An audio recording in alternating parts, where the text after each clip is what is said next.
ಕಾರಿನಲ್ಲಿ ಬಂದಿದ್ದ ಇಬ್ಬರು ನರರೂಪದ ರಾಕ್ಷಸರು ಡ್ರಾಪ್ ಕೊಡುವ ನೆಪದಲ್ಲಿ ಯುವತಿಯೊಬ್ಬರನ್ನ ಕಾರಿಗೆ ಹತ್ತಿಸಿಕೊಂಡು ಚಲಿಸುತ್ತಿದ್ದ ಕಾರಿನಲ್ಲಿಯೇ ಅತ್ಯಾಚಾರ ಎಸಗಿದ್ರು. ಅದು 12 ವರ್ಷಗಳ ಹಿಂದೆ ನಡೆದಿದ್ದ ಘನಘೋರ ಅತ್ಯಾಚಾರ ಪ್ರಕರಣ. ನಿರ್ಭಯ ಪ್ರಕರಣವನ್ನೇ ಹೋಲುವ ಜೊತೆಗೆ ಈ ಪ್ರಕರಣಕ್ಕಿಂತ ಕೇವಲ 3 ತಿಂಗಳ ಹಿಂದಷ್ಟೇ ನಡೆದಿದ್ದಂತಹ ಗ್ಯಾಂಗ್ ರೇಪ್ ಪ್ರಕರಣ. ಕಾರಿನಲ್ಲಿ ಬಂದಿದ್ದ ಇಬ್ಬರು ನರರೂಪದ ರಾಕ್ಷಸರು ಡ್ರಾಪ್ ಕೊಡುವ ನೆಪದಲ್ಲಿ ಯುವತಿ ಇಬ್ಬರನ್ನ ಕಾರಿಗೆ ಹತ್ತಿಸಿಕೊಂಡು ಚಲಿಸುತ್ತಿದ್ದ ಕಾರಿನಲ್ಲಿಯೇ ಅತ್ಯಾಚಾರ ಎಸಗಿದ್ರು. ಇದೆಲ್ಲೋ ದೂರದಲ್ಲಿ ನಡೆದಿದ್ದ ಘಟನೆಯಲ್ಲ, ಬದಲಿಗೆ ನಿಮ್ಮ ಕಲ್ಪತರುನಾಡು ತುಮಕೂರಿನಲ್ಲಿ ನಡೆದಿದ್ದ ಘಟನೆ. ಈ ಪ್ರಕರಣ ಸಂಬಂಧ ಇದೀಗ ನ್ಯಾಯಾಲಯ ತೀರ್ಪನ್ನ ನೀಡಿದ್ದು ಇಬ್ಬರು ಅಪರಾಧಿಗಳಿಗೆ ಬರೋಬ್ಬರಿ 10 ವರ್ಷ ಜೈಲು ಶಿಕ್ಷೆ ವಿಧಿಸಿದೆ. ಇದು ನಿರ್ಭಯ ಪ್ರಕರಣವನ್ನೇ ಹೋಲುವ ಭೀಕರ ಪ್ರಕರಣ. ತುಮಕೂರಿನ ಗ್ಯಾಂಗ್ ರೇಪ್ ಆರೋಪಿಗಳಿಗೆ 10 ವರ್ಷ ಜೈಲು. ಹೌದು, ತುಮಕೂರಿನಲ್ಲಿ ನಡೆದಿದ್ದ ಆ ಘನಘೋರ ಸಾಮೂಹಿಕ ಅತ್ಯಾಚಾರ ಪ್ರಕರಣ ಕೇವಲ ತುಮಕೂರು ಮಾತ್ರವಲ್ಲ, ಇಡೀ ರಾಜ್ಯವನ್ನೇ ಬೆಚ್ಚಿ ಬೀಳಿಸಿತ್ತು. 2012 ಜುಲೈ 7 ಅಂದರೆ ಬರೋಬ್ಬರಿ 12 ವರ್ಷಗಳ ಹಿಂದೆ ನಡೆದಿದ್ದ ಈ ಪ್ರಕರಣ ದೇಶದಾದ್ಯಂತ ಸುದ್ದಿ ಮಾಡಿತ್ತು. ಡ್ರಾಪ್ ಕೊಡುವ ನೆಪದಲ್ಲಿ ಇಬ್ಬರು ಯುವತಿಯರನ್ನ ಕಾರಿಗೆ ಹತ್ತಿಸಿಕೊಂಡಿದ್ದ ಕಾಮುಕರು ಚಲಿಸುತ್ತಿದ್ದ ಕಾರಿನಲ್ಲಿಯೇ ಅತ್ಯಾಚಾರ ಎಸಗಿದ್ರು.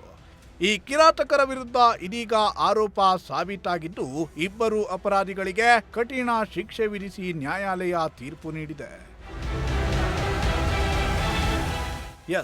ತುಮಕೂರಿನ ಶಿರಾಪಟ್ಟಣದಲ್ಲಿ 2012ರಲ್ಲಿ ನಡೆದಿದ್ದ ಗ್ಯಾಂಗ್ ರೇಪ್ ಪ್ರಕರಣದ ಇಬ್ಬರು ಆರೋಪಿಗಳಿಗೆ 10 ವರ್ಷ ಜೈಲು ಶಿಕ್ಷೆ ವಿಧಿಸಿ ತುಮಕೂರಿನ 2ನೇ ಅಧಿಕ ಜಿಲ್ಲಾ ಸತ್ರ ನ್ಯಾಯಾಲಯ ತೀರ್ಪು ನೀಡಿದೆ. ಮಹಾಂತೇಶ್ ಮತ್ತು ಶ್ರೀನಿವಾಸ್ ಶಿಕ್ಷೆಗೊಳಗಾದವರು. ಇಬ್ಬರು ಆರೋಪಿಗಳಿಗೆ ತಲಾ 10 ವರ್ಷ ಜೈಲು ಶಿಕ್ಷೆ ಮತ್ತು ತಲಾ 1,62,000 ರೂಪಾಯಿ ದಂಡ ವಿಧಿಸಿ ನ್ಯಾಯಾಧೀಶರಾದ ಎಚ್ ಅನಂತ್ ಅವರು ತೀರ್ಪು ನೀಡಿದ್ದಾರೆ. ಇದು ದೆಹಲಿಯಲ್ಲಿ ನಡೆದಿದ್ದ ನಿರ್ಭಯಾ ಕೇಸನ್ನೇ ಹೋಲುವ ಜೊತೆಗೆ ಈ ಪ್ರಕರಣಕ್ಕಿಂತ ಕೇವಲ 3 ತಿಂಗಳ ಮೊದಲು ಸಂಭವಿಸಿದ್ದ ಗ್ಯಾಂಗ್ ರೇಪ್ ಪ್ರಕರಣ. ಡ್ರಾಪ್ ಕೊಡುವ ನೆಪದಲ್ಲಿ ಕಾರಿಗೆ ಹತ್ತಿಸಿಕೊಂಡು ನಿರ್ಜನ ಪ್ರದೇಶಕ್ಕೆ ಕರೆದೊಯ್ದು ಕಾರಿನಲ್ಲಿ ಅತ್ಯಾಚಾರ ಮಾಡಿದ್ದ ಬಗ್ಗೆ ಯುವತಿಯೊಬ್ಬಳು ಶಿರಾ ಪೊಲೀಸ್ ಠಾಣೆಯಲ್ಲಿ ದೂರು ದಾಖಲಿಸಿದ್ಲು. ಕಾರಿನಲ್ಲಿ ಬಂದಿದ್ದ ಮಹಾಂತೇಶ್ ಮತ್ತು ಶ್ರೀನಿವಾಸ್ ಅನ್ನು ನರರೂಪದ ರಕ್ಕಸರು ಯುವತಿಯರಿಗೆ ಡ್ರಾಪ್ ಕೊಡುವ ನೆಪದಲ್ಲಿ ಕರೆದೊಯ್ದು ಚಲಿಸುತ್ತಿದ್ದ ಕಾರಿನಲ್ಲಿಯೇ ಅತ್ಯಾಚಾರವೆಸಗಿದ್ರು. ಒಬ್ಬ ಡ್ರೈವಿಂಗ್ ಮಾಡುವಾಗ ಮತ್ತೊಬ್ಬ ಅತ್ಯಾಚಾರ ಎಸಗುತ್ತಿದ್ದ. ಬಳಿಕ ಈತ ಡ್ರೈವಿಂಗ್ ಮಾಡ್ತಿದ್ರೆ ಇನ್ನೊಬ್ಬ ಅತ್ಯಾಚಾರ ಮಾಡ್ತಿದ್ದ. ಹೀಗೆ 3 ಗೆಳತಿಯರ ಪೈಕಿ ಇಬ್ಬರ ಮೇಲೆ ಲೈಂಗಿಕ ದೌರ್ಜನ್ಯವನ್ನ ನಡೆಸಿದ್ರು. ಕೇವಲ ಅತ್ಯಾಚಾರ ಎಸಗಿದ್ದಷ್ಟೇ ಅಲ್ಲ, ಅದರ ವಿಡಿಯೋವನ್ನ ಕೂಡ ಸೆರೆ ಹಿಡಿದಿದ್ರು.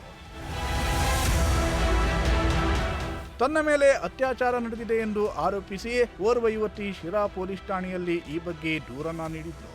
ಪೊಲೀಸರು ದೂರನ್ನ ದಾಖಲಿಸಿಕೊಂಡು ತನಿಖೆಯನ್ನ ಕೈಗೊಂಡಿದ್ರು. ತನಿಖೆ ವೇಳೆ ಓರ್ವ ಯುವತಿಯ ಮೇಲೆ ಮಾತ್ರವಲ್ಲ, ಈ ಕಾಮುಕರು ಇಬ್ಬರು ಯುವತಿಯರ ಮೇಲೆ ಅತ್ಯಾಚಾರ ಎಸಗಿದ್ದಾರೆ ಅನ್ನೋದು ಗೊತ್ತಾಗಿತ್ತು. Inspector SK. ಪ್ರಹ್ಲಾದ್ ಈ ಸಾಮೂಹಿಕ ಅತ್ಯಾಚಾರ ಪ್ರಕರಣದ ದೋಷಾರೋಪ ಪಟ್ಟಿಯನ್ನು ಸಲ್ಲಿಸಿದ್ರು. ಸದ್ಯ ಈ ಪ್ರಕರಣದ ಬಗ್ಗೆ ಸುದೀರ್ಘ ವಿಚಾರಣೆ ನಡೆಸಿರುವ ನ್ಯಾಯಾಲಯ ಇಬ್ಬರು ಆರೋಪಿಗಳಿಗೆ 10 ವರ್ಷ ಜೈಲು ಶಿಕ್ಷೆ ಮತ್ತು ತಲಾ 1,62,000 ರೂಪಾಯಿ ದಂಡ ವಿಧಿಸಿ ತೀರ್ಪು ನೀಡಿದೆ.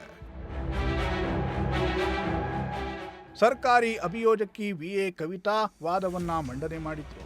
ಒಟ್ಟಿನಲ್ಲಿ ಸಾಮೂಹಿಕ ಅತ್ಯಾಚಾರ ಎಸಗಿದ್ದ ಕಾಮುಕರಿಗೆ ಕೊನೆಗೂ ಕಠಿಣ ಶಿಕ್ಷೆಯಾಗಿದ್ದು ಇದು ಇಂತಹ ಕಿರಾತಕರಿಗೆ ಪಾಠವಾದಂತಾಗಿದೆ.